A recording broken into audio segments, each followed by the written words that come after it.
Well, could it help both businesses and employees? We're going to dig deeper into the trend. Can we call it a trend? 4-day work week. Well, could it help both businesses and employees? We're going to dig deeper into the trend. Can we call it a trend? 4-day work week. A possible trend, maybe. Yeah. And today is Andy's pick day of the week. Starting to see a few delays here creeping in, Zoraida, from north of Soldier Field. All right, Kai, thank you very much. So this is an idea that's been popping up in the news a lot lately, a 4-day work week. Microsoft Japan tried it over the summer, and productivity there went up by 40%. Some companies in America are also embracing this idea, but are there other benefits to this trend? So joining us to discuss this issue today is the author of Wild World, Joyful Heart, Unlock Your Power to Create Health and Joy, Laurie Warren. Laurie, we're so excited that you actually came in to join us to chat about this today. Yeah. So I want to dive right in. Okay. So 2/3 of the workforce will be under 40 next year. Upper management is closer to our age. And for the younger generation, work-life balance is critical. And you say, in some cases, non-negotiable?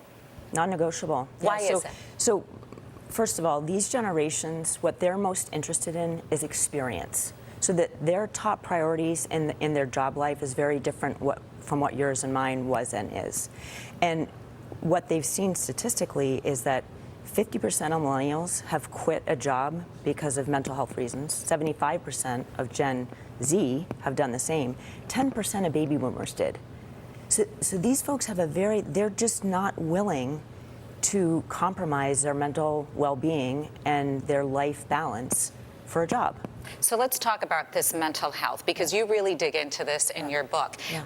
The reasons that we perhaps call in for work Yeah. have to do with illness, but Yes. it's physical illness. Right. So here's the thing.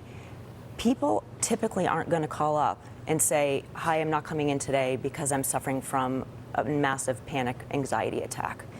But they will call in and say, I have the flu, I broke my thumb. So physical things are accepted. Mental health things like chronic stress, anxiety, depression, those are not accepted reasons. There's a huge stigma around that. And what these generations are saying is, this is real stuff. Mental health is actually a real thing, and I'm not going to sell my soul to work. And so how do you change this then at work? Because this has been the concept, this 9 to 5, 5-day work week has been with us since the Industrial Revolution. So how do you change that culture? By proving to companies that it's not only good for employees, but it's good for the employers as well. So you mentioned earlier the 40% productivity bump. 40% is huge. That's like hiring 40% new workers, right? And then on top of that, there were other savings they had, 23% electricity costs, their meetings were shorter, they saved 60% less in printing. So if you're having a more productive workforce that's happier because of a 4-day work week, why wouldn't you do that? So I think the most important thing is for companies to understand this isn't just about the employees, although I would say that's a pretty good reason, since your employees is what makes your company successful. Yep. But there tends to be, I work with companies as a consultant, and bottom line is a big focus. There is the bottom line return on investment. Is there a downside? Yeah, I would say the one downside is we have to be careful that, and I've experienced this, where, okay, we're doing a 4-day work week. Well, now I want you to work obscene number of hours in that 4-day work week. So with people now, if they're working 5 days and they're working 60 hours a week, that's going to be hard to cram that into 4 days. So people need to understand that what needs to happen is more productivity in that shorter time. Like in Microsoft Japan's example, they said no more 60-minute meetings, 30-minute meetings, and only 5 people can be there. So you start to get really smart about productivity instead of, you brought up the industrial age. We trudge into work and we go for all these long hours and we sit in these long meetings that could have been much shorter.